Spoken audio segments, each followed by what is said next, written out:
A China vem mostrando recentemente diversos sinais de uma possível recessão. Crise climática, crise energética, crise imobiliária, contas bancárias congeladas, lockdowns, inflação e até o PIB caindo. Toda essa turbulência econômica está fazendo com que muitas pessoas, principalmente os economistas, fiquem com dúvidas com o que vai acontecer com a China daqui para frente. Será que a economia chinesa vai dar a volta por cima, conseguir sair dessa ou não tem solução?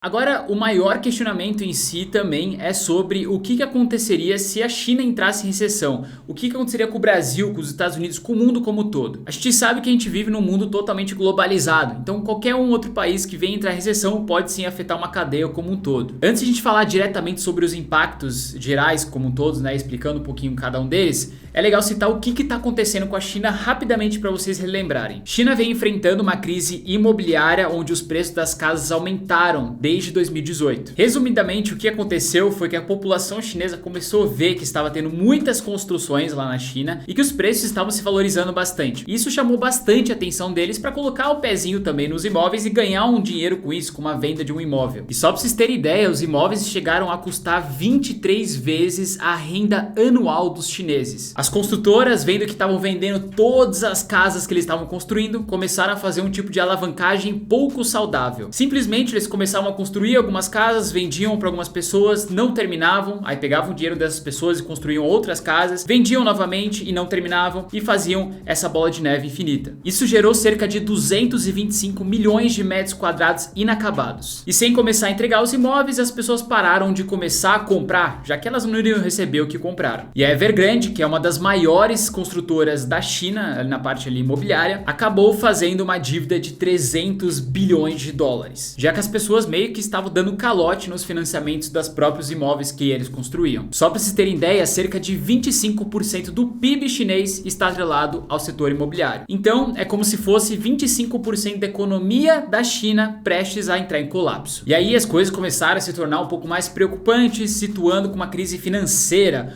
Os próprios bancos começaram a congelar as contas de algumas pessoas lá por fora, dizendo que tinha algumas movimentações ali que estavam meio erradas, que não estavam em conformidade com o sistema, tinha alguma fraude ali. E nesse momento que o governo congelou a conta bancária de alguns chineses, alguns deles não conseguiram ou não vão conseguir nem recuperar o dinheiro que estava lá na conta. E isso também acaba trazendo um medo da população sobre o próprio governo, o que é péssimo para o sistema bancário. E além disso tudo, somou com uma crise climática, onde a gente viu temperaturas altíssimas e rios secando, trazendo uma possível crise energética, já que uma parte da energia assim da China traz a energia hidrelétrica, que funciona a partir de água. Se você tem uma seca, você não tem geração de energia. Como eu disse anteriormente, esse aqui é um resumo das crises que estão acontecendo na China. Eu fiz vídeos separados para cada um deles, vou deixar aqui em cima, e também me siga no Instagram para também sempre estar acompanhando atualizações. Mas vamos continuar que a gente está chegando num dos melhores momentos do vídeo. Um outro ponto que é legal a gente comentar, que está também impactando e pode impactar em si mais ainda a economia da China, é a política de Covid-0. No final de julho, a cidade de Yuan entrou em confinamento após detectar 4 casos. Sim, apenas 4 casos. E por conta somente dessas 4 pessoas, eles fizeram um lockdown numa cidade inteira, que tem aproximadamente 8,5 milhões de pessoas. E não é só uma cidade não, tá? São outras também que estão na mesma situação. E de certa forma, se a gente pensar racionalmente sobre isso, não faz muito sentido politicamente, economicamente também. Agora vamos entender de fato o que essa crise pode afetar a gente, Brasil, e globalmente todos os países que a gente tem aqui. Começando pela própria China, onde, por exemplo, essa política de Covid-0 impacta a própria economia do país. Se as pessoas não saem de casa, elas não têm como produzir e você também faz com que o crescimento do país não acelere. E os impactos no PIB da China já estão sendo mostrados. Se a gente observar aqui, a China tinha um crescimento, vamos dizer, por trimestre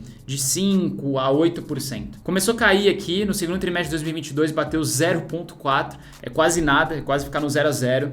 E as expectativas para os próximos trimestres é algo entre 0,4% a 1% no máximo. E às vezes essa política da China de querer ser a maior economia economia do mundo, brigar diretamente com os Estados Unidos, traz também alguns resquícios negativos para ela, principalmente no curto prazo, médio prazo, se ela não souber principalmente gerenciar essa economia, e aí pode trazer ainda pioras pro longo prazo para ela na economia, geração de riqueza que ela tem ali. Às vezes parece que ela tá tentando crescer mais do que consegue. Só que, pessoal, a queda do PIB chinês impacta globalmente outros países também. Por exemplo, a relação comercial entre China e Brasil é extremamente forte. Em 2021, por exemplo, o Brasil exportou quase 88 bilhões de dólares para a China. Esse número representa um pouco mais de 30% de todas as exportações brasileiras no período. Historicamente, os números de importação e exportações entre Brasil e China também vieram aumentando ao longo do tempo. Hoje, o que a gente mais exporta para eles lá é o minério de ferro, é a soja. E o que a gente mais importa, ou seja, compra deles em si, é equipamento de telecomunicação, é algumas coisas aqui de válvulas e tubos termogênicos e vários outros, como vocês podem ver aqui, que está bem dividido. E se, por exemplo, a gente tem uma empresa na Bolsa Brasileira que depende bastante das exportações para a China, ela acaba sofrendo bastante, já que, por exemplo, se a China entrasse em recessão,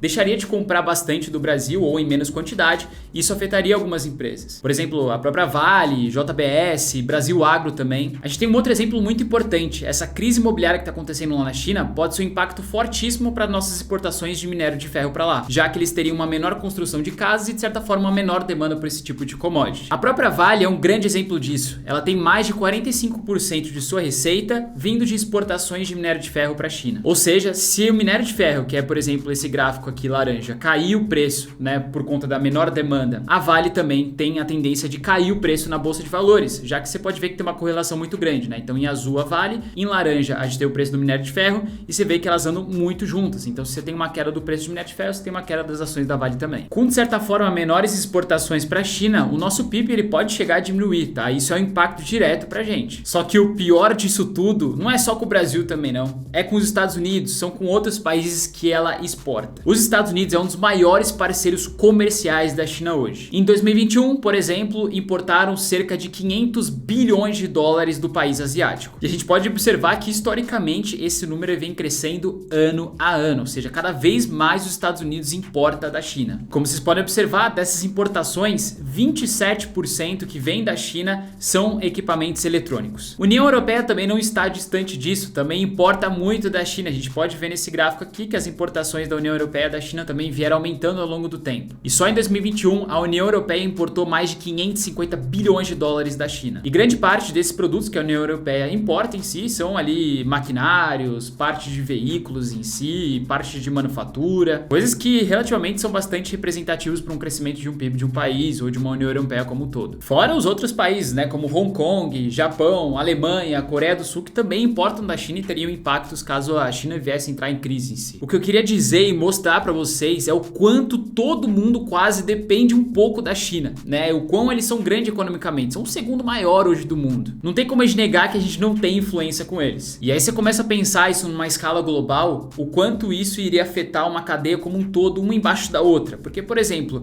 se China deixa de mandar equipamentos eletrônicos para os Estados Unidos, a gente também deixa de receber alguns equipamentos que a gente compra de lá. Por exemplo, algum iPhone, algum celular que a gente compra dos Estados Unidos e traz aqui para o Brasil. Então não é só produtos que a gente importa ou exporta entre a China e Brasil. São também Brasil, Estados Unidos, Brasil e Hong Kong, Brasil e algum outro país que também depende da matéria-prima da China para finalizar seus produtos. Tem outra questão que tá pegando bem forte lá na China agora em si, que é a logística, tá? Como vocês sabem, hoje o mundo não viveria sem uma logística, né? Sem essa integração toda que a gente tem, já que fornece tudo que a gente precisa no local e na hora certa. Porém, essa parte de logística é uma área que sofre bastante com uma crise lá na China, principalmente com essas quarentenas excessivas. A gente pode observar um gráfico aqui. Quando a gente tem uma lockdown por lá começando, a quantidade de caminhoneiros que está rodando ali no mercado como um todo diminui drasticamente. Isso porque muitos acabam ficando em casa por conta do lockdown em si, e aí não tem como fazer toda essa distribuição de logística que a gente conhece. Só para vocês terem noção, o volume de caminhões rodando em Xangai caiu 70%. E com essa dificuldade de logística dos próprios caminhoneiros em si por lá, a gente também tem um congestionamento sendo gerado por navios, já que precisam das encomendas que vêm dos próprios caminhões para carregar ali o navio e depois ser mandado para outro país. Então você vê que na região de Xangai ali está bastante acumulado, está tendo uma espera bem alta dos navios esperando as cargas chegarem. Essa imagem também mostra bastante o problema que está ocasionando lá da espera dos navios, tá? A gente tem aqui mostrando pra gente o histórico, né, de todos os meses durante o ano de 2021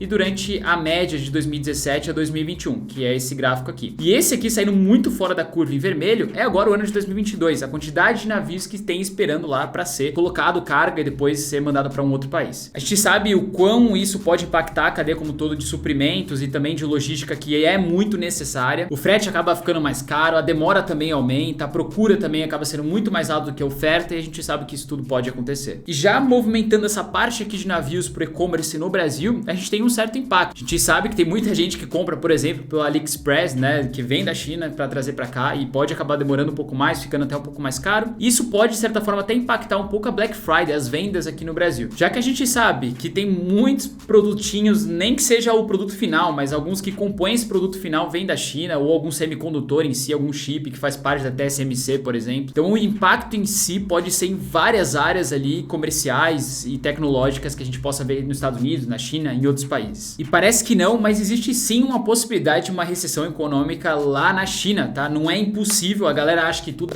não, a China só cresce, é só pra cima, mas tudo tem suas consequências. E é bom a gente saber o impacto disso tudo pra economia global, principalmente o Brasil e os Estados Unidos, que tá tudo ligado. Agora eu queria saber um pouquinho de você, coloca aqui nos comentários o que você achou dessa análise e se você tem uma outra opinião. Eu vou ler todos os comentários. E logicamente, fiquem ligados aqui no canal, porque eu sempre vou trazer atualizações dessa possível crise econômica que a gente possa ter lá na China, os impactos disso aqui na Bolsa de Valores e principalmente nos seus investimentos. E não se esqueça de compartilhar com seu amigo que não tá sabendo o que tá acontecendo, hein? Ele precisa saber. Manda pra ele agora aqui, ó, clicando no compartilhar. A gente se vê no próximo vídeo. Valeu, até mais!